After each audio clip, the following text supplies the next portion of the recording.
कल्पना कीजिए, एक तरफ दुनिया के सबसे ताकतवर देशों में से एक का न्याय विभाग है, दूसरी तरफ भारत का सबसे ताकतवर उद्योगपति।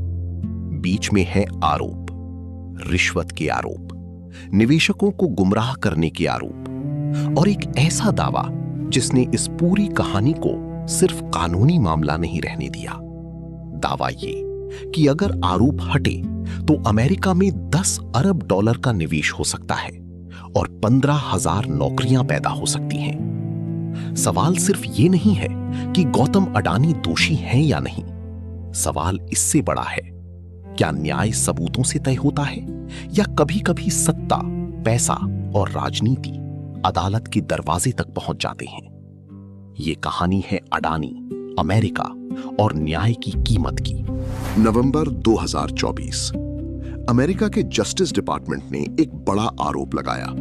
नाम था गौतम अडानी, साथ में अडानी ग्रुप से जुड़े और भी कई अधिकारी। अमेरिकी अभियोजकों का आरोप था कि भारत में बड़े सोलर पावर कॉन्ट्रैक्ट पाने के लिए भारतीय सरकारी अधिकारियों को भारी रिश्वत दी गई या देने का वादा किया गया। रकम बताई गई लगभग $250 मिलियन से ज्यादा। भारतीय रुपए में देखें तो ये हजारों करोड़ की कहानी बन जाती है। लेकिन यहां एक सवाल उठता है, अगर कथित रिश्वत भारत में दी गई, भारतीय अधिकारियों को दी गई, भारतीय प्रोजेक्ट्स के लिए दी गई, तो अमेरिका इसमें क्यों आया? यहीं से कहानी दिलचस्प होती है। अमेरिका का दावा था कि मामला सिर्फ भारत में रिश्वत का नहीं है, मामला अमेरिकी निवेशकों का भी है। अमेरिकी एजेंसियों का कहना था कि जब अडानी ग्रीन और उससे जुड़े पक्षों ने इंटरनेशनल फाइनेंसिंग और बॉन्ड्स के जरिए पैसा जुटाया, तब निवेशकों को बताया गया कि कंपनी एंटी ब्राइबरी और एंटी करप्शन रूल्स का पालन करती है। लेकिन अगर उसी समय रिश्वतखोरी की कथित योजना चल रही थी, तो अमेरिकी निवेशकों को गुमराह किया गया। यानी अमेरिका का केस ये था, भले ही रिश्वत भारत में हुई हो, लेकिन पैसा अमेरिकी निवेशकों से आया, और अगर निवेशकों को सच नहीं बताया गया तो अमेरिका की अदालत में मामला बनता है। डीओजे ने 2024 में यही आरोप लगाया था कि अडानी ग्रीन से जुड़े लोगों ने ब्राइबरी स्कीम छुपाकर अमेरिकी और अंतर्राष्ट्रीय निवेशकों से फाइनेंसिंग हासिल की। एसईसी ने भी अलग सिविल केस में कहा कि 2021 में अडानी ग्रीन के $750 मिलियन नोट ऑफरिंग में लगभग $175 मिलियन अमेरिकी निवेशकों से आए थे और anti corruption disclosures allegedly misleading थे। अडानी ग्रुप ने इन आरोपों को शुरुआत से ही बेबुनियाद बताया। उनका पक्ष साफ था, आरोप गलत हैं, कंपनी नियमों का पालन करती है और अमेरिका का ज्यूरिसडिक्शन यानी कानूनी अधिकार क्षेत्र इस मामले में संदिग्ध है। सरल भाषा में इसका मतलब यह है, अडानी पक्ष कह रहा था कि जो कुछ भी बताया जा रहा है वो भारत से जुड़ा मामला है।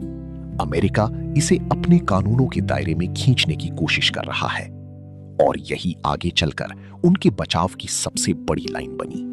2024 के अंत में आरोप लगे, फिर अमेरिका में राजनीतिक सत्ता बदल गई। डोनाल्ड ट्रंप वापस सत्ता में आए और कुछ समय बाद इस केस में एक बड़ा नाम दाखिल हुआ, रॉबर्ट जे जुफ्रा जूनियर। वो सलिवन एंड क्रॉमवेल जैसी बड़ी लॉ फर्म के को-चेयर हैं और रिपोर्ट्स के मुताबिक वो ट्रंप के निजी वकीलों में से भी एक रहे हैं। अब अडानी की कानूनी टीम सिर्फ अदालत में दलील नहीं दे रही थी, वो वॉशिंगटन डीसी में जस्टिस डिपार्टमेंट के भीतर जाकर अपनी बात रख रही थी। रिपोर्ट्स के मुताबिक अप्रैल 2026 में डीओजे के मुख्यालय में एक बैठक हुई। इस बैठक में जुफ्रा ने लगभग 100 स्लाइड्स या लंबी प्रेजेंटेशन के जरिए ये समझाने की कोशिश की कि अभियोजकों के पास न तो पर्याप्त सबूत है और न ही सही ज्यूरिसडिक्शन। यानी उनका तर्क था, ये केस कानून की नजर से कमजोर है, इसे आगे बढ़ाना मुश्किल है और इसे हटाया जाना चाहिए। रॉयटर्स और गार्डियन ने सूत्रों के हवाले से रिपोर्ट किया कि अमेरिकी अधिकारी अब अडानी से जुड़े क्रिमिनल फ्रॉड चार्जेस को ड्रॉप करने या रिजॉल्व करने की दिशा में बढ़ रहे हैं। रॉयटर्स ने यह भी लिखा कि मामला अभी फाइनल नहीं है और उसकी रिपोर्ट ब्लूमबर्ग के हवाले से थी। अब आती है वो बात जिसने इस केस को एक साधारण लीगल डेवलपमेंट से पॉलिटिकल थ्रिलर बना दिया। रिपोर्ट्स के मुताबिक उसी प्रेजेंटेशन में एक असामान्य प्रस्ताव भी रखा गया। अगर आरोप हटते हैं तो अडानी अमेरिका में $10 अरब का निवेश कर सकते हैं और इससे 15,000 नौकरियां बन सकती हैं। ये प्रस्ताव अपने आप में विस्फोटक था, क्योंकि जस्टिस डिपार्टमेंट का काम ये देखना है कि अपराध हुआ या नहीं, सबूत क्या कहते हैं, कानून क्या कहता है। लेकिन अगर उसी बातचीत में निवेश और नौकरियों की बात आ जाए तो सवाल उठता है, क्या ये कानूनी दलील थी या राजनीतिक ऑफर, या दोनों के बीच की कोई धुंधली जगह। रिपोर्ट्स कहती हैं कि अभियोजकों ने बाद में यह साफ किया कि निवेश की बात क्रिमिनल केस के रेजोल्यूशन में कोई भूमिका नहीं निभाएगी। लेकिन इसी रिपोर्टिंग में यह भी कहा गया है कि इस प्रस्ताव को बैठक में कम से कम एक वरिष्ठ डीओजी अधिकारी से सकारात्मक प्रतिक्रिया मिली। यहीं से कहानी की असली बेचैनी शुरू होती है। गार्डियन ने एनवाईटी और ब्लूमबर्ग रिपोर्ट्स के हवाले से लिखा कि जूफ्रा की प्रेजेंटेशन में लैक ऑफ एविडेंस और ज्यूरिस्डिक्शन की दलील के साथ $10 अरब निवेश और 15,000 नौकरियों वाला प्रस्ताव भी शामिल था। रॉयटर्स ने भी रिपोर्ट किया कि अथॉरिटीज केस रिजॉल्व करने की तरफ बढ़ रही हैं, हालांकि फाइनल डील पूरा नहीं हुआ था। यहां एक बात साफ करनी जरूरी है। $10 अरब निवेश और 15,000 जॉब्स का वादा बिल्कुल पहली बार डीओजे मीटिंग में सामने नहीं आया था।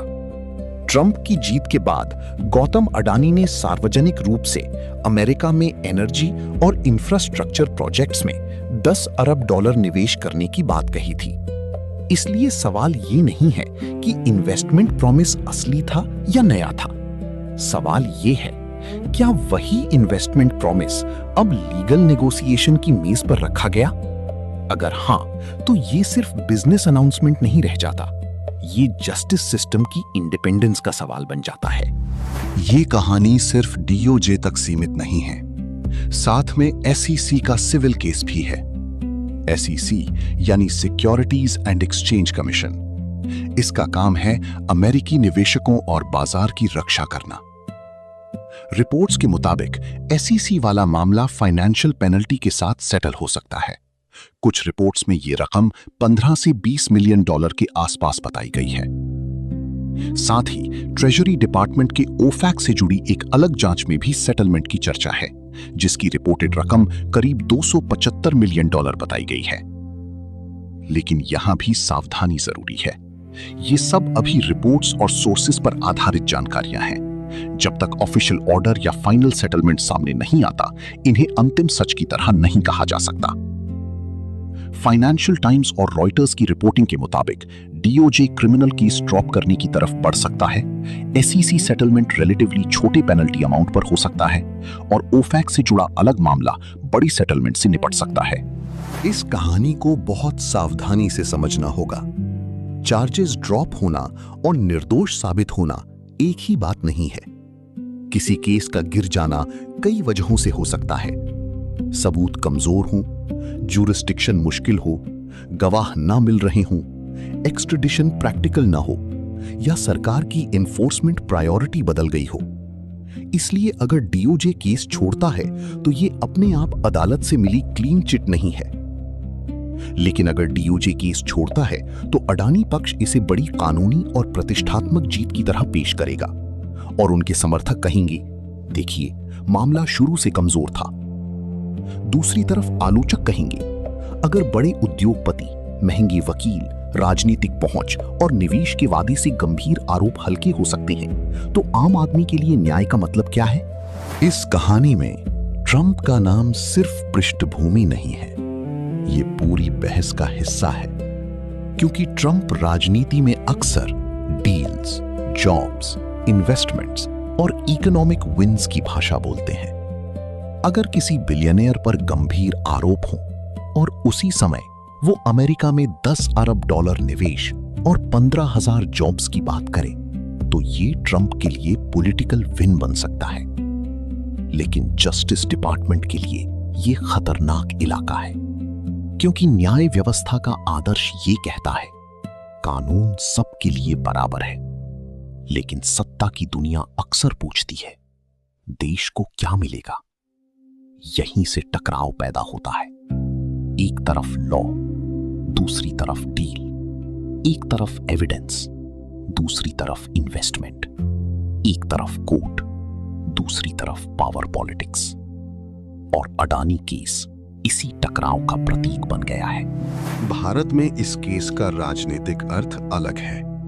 अडानी नाम लंबे समय से भारत की राजनीति में एक प्रतीक बन चुका है। समर्थकों के लिए वो भारत की आर्थिक महत्वाकांक्षा, इंफ्रास्ट्रक्चर और ग्लोबल कैपिटलिज्म का चेहरा है। आलोचकों के लिए वो कॉर्पोरेट पावर और पॉलिटिकल प्रॉक्सिमिटी का प्रतीक है। इसलिए अमेरिका में केस का गिरना सिर्फ लीगल न्यूज नहीं रहेगा, ये भारत में भी राजनीतिक नैरेटिव बनेगा। सरकार समर्थक कहेंगे विदेशी आरोप झूठे साबित हुए, विपक्ष कहेगा मामला कानून से नहीं सत्ता और धन से प्रभावित हुआ, और जनता के सामने फिर वही सवाल आएगा, बड़ी उद्योगपतियों के लिए न्याय का रास्ता अलग क्यों दिखता है? तो ये कहानी कहां खड़ी है? एक तरफ 2024 का आरोप है, रिश्वत, इन्वेस्टर फ्रॉड, मिसलीडिंग डिस्क्लोजर्स। दूसरी तरफ 2026 की रिपोर्ट्स हैं, चार्जेस ड्रॉप होने की तैयारी, सिविल सेटलमेंट, ओफैक सेटलमेंट और 10 अरब डॉलर के निवेश का प्रस्ताव। बीच में है अमेरिका का जस्टिस डिपार्टमेंट, और सवाल है क्या उसने एविडेंस देखकर रास्ता बदला या पावर, पॉलिटिक्स और मनी की भाषा ने न्याय की दिशा मोड़ दी? सच अभी पूरी तरह सामने नहीं है, लेकिन एक बात साफ है, ये केस सिर्फ गौतम अडानी का केस नहीं है, ये हमारे समय का बड़ा सवाल है।